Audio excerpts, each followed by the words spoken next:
Hello, salam, nouveau format aujourd'hui.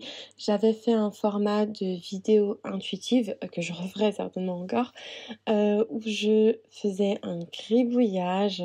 C'est un moyen intuitif d'avoir des réponses et notamment de trouver un thème pour une vidéo. Et là aujourd'hui, j'ai décidé d'utiliser un autre format intuitif qui est celui de prendre une image au hasard, là en l'occurrence sur Pexel, qui est une banque d'images. Donc j'ai pris une image au hasard, celle que tu vois à l'écran, et je vais simplement parler de ce dont cette image m'inspire. Alors cette image, elle m'inspire le fait que parfois on veut se couper d'absolument tout ce qui pourrait nous faire vivre des émotions négatives. Par exemple, on ne s'entend pas très bien avec notre famille, on va déménager très loin en se disant que voilà, au moins avec la distance, on n'aura plus ces émotions négatives. Spoiler alerte, on les aura toujours. Et si on les enfuit bien profondément dans un tiroir, elles ressortiront quand même. Et même dans le tiroir, elles nous prennent de l'énergie, elles nous prennent de l'espace mental. Ça peut arriver aussi quand par exemple, on a un travail qui nous plaît pas du tout, mais hop, à chaque vacances, on s'enfuit très loin, on oublie absolument tout et et voilà, on cherche pas en fait, le fond du problème. À chaque fois, on prend simplement des vacances pour tout oublier. Après ça peut être aussi, hem, tout simplement, de rester dans son coin et de ne voir personne, même si tout ça peut être associé aussi à des très belles choses, hein, je dis pas le contraire.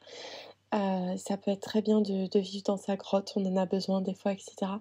Mais quand on le fait spécifiquement pour se couper de quelque chose de désagréable, c'est, ça peut être un frein et ça peut être, contre-productif pour, ce qu'on veut vraiment atteindre dans notre vie en termes de paix, en termes, même des objectifs, purement matériels, comme, une réussite professionnelle et cetera. Ça peut être un frein et ça peut être même un auto-sabotage que, de se couper complètement, de vouloir se couper de certaines émotions négatives. Donc l'idée, c'est pas que c'est mal de vivre comme ça au milieu de sa forêt, c'est génial, mais pas dans le but de se couper, de se protéger, de se préserver parce que en fait, tout ça existera toujours dans ton mental. Quand tu veux te couper simplement, matériellement comme ça, au final, ça existera toujours. C'est comme quelqu'un qui, par exemple, va se mettre à avoir une addiction par rapport à une émotion. Cigarette, alimentation compulsive et cetera. Le problème ne disparaît pas parce qu'on le cache derrière cette addiction et parce qu'on on le comment dire? On veut s'en débarrasser en fait avec cette addiction. Le problème, il sera toujours là. Ben là, c'est pareil en fait. Quand on veut se couper, en se coupant matériellement, le problème ne va pas être réglé. Alors ça peut être une solution temporaire parce que, des fois, c'est difficile de faire le travail. Par exemple, quand on a de la famille, admettons qu'il y a quelqu'un de ta famille très proche avec qui, ben voilà, ça se passe pas très bien, il y a plein d'émotions, il y a plein de choses et cetera.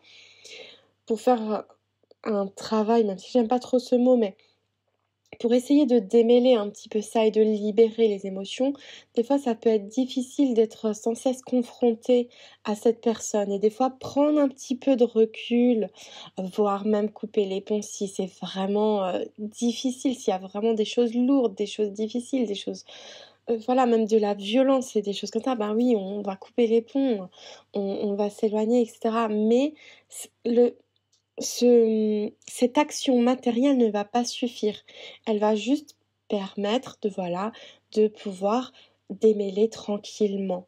Effectivement, tu peux aller dans ta petite maison là, au milieu de la forêt, pas pour oublier, pas pour vouloir te couper et ça y est, la vie est belle, mais pour, au contraire, prendre le temps avec tes émotions, prendre le temps de démêler tranquillement, prendre le temps de libérer tranquillement. Et après, à un moment donné, tu vas pouvoir retourner vivre avec du monde parce que c'est le propre quand même de l'être humain de vivre ensemble et de pas vivre justement comme ça en autarcie au milieu d'une forêt. Puis même au milieu de notre forêt, on aura quand même besoin des autres pour certaines choses, certainement. Euh, voilà. Donc, j'aime bien cette idée, j'aime bien cette image, surtout c'est quelque chose qui tourne en ce moment sur les réseaux sociaux. Enfin, je vois ça de temps en temps, oui, j'en ai trop marre, du monde, donc moi j'aimerais vivre comme ça, au milieu de nulle part, avec personne. Non, on peut quand même, on peut, soigner tout ça. On peut soigner notre relation aux autres, on peut libérer ce qu'il y a à libérer, que tout ça devienne, beaucoup plus fluide, qu'on mette de la paix, qu'on mette de la douceur dans tout ça. Et après, ben, on n'aura plus forcément envie d'effectivement vivre seul au milieu, de nulle part, ou en tout cas pas pendant, des mois et des mois. On peut avoir cette envie, pendant un certain temps, voilà, comme je disais, pour démêler des choses ou même juste, pour, ça peut être même pour créer ou pour, faire des choses particulières où on a besoin de se retrouver dans notre grotte, c'est OK. Mais, voilà, c'est pas forcément positif de le faire dans le but de se couper. Et justement, à propos de toutes ces émotions-là qu'on peut voir comme négatives, j'ai créé un cahier à explorer qui s'appelle Routine émotionnelle. Je te mets le lien juste en dessous. Il va bientôt augmenter de tarif parce que je l'ai complètement mis à jour et j'ai rajouté des bonus aussi, et cetera. Donc si tu as envie de voir ce que c'est, je t'invite à cliquer sur le lien. Ça te permettra de mettre en place une routine pour tes émotions, d'aller voir tous les jours qu'est-ce que tu as comme émotion, de plus le laisser au fond d'un tiroir, de prendre l'habitude, justement, la routine, de prendre soin de tes émotions plutôt que d'attendre que voilà, la marmite est pleine et au bout d'un moment ça explose. Là, tu vas vraiment prendre l'habitude d'être à l'écoute et de mettre de l'attention et puis de commencer à libérer petit à petit tout ce que tu as à libérer. Voilà, si tu as des questions, je t'invite à les poser en commentaire. Si tu aimes ce format et que tu as envie que je continue de faire ce format, dis-moi-le aussi. Même si voilà, j'ai tendance à suivre mes propres intuitions, mais j'aime bien avoir vos retours quand même. Je te souhaite une belle journée et je te dis à très vite.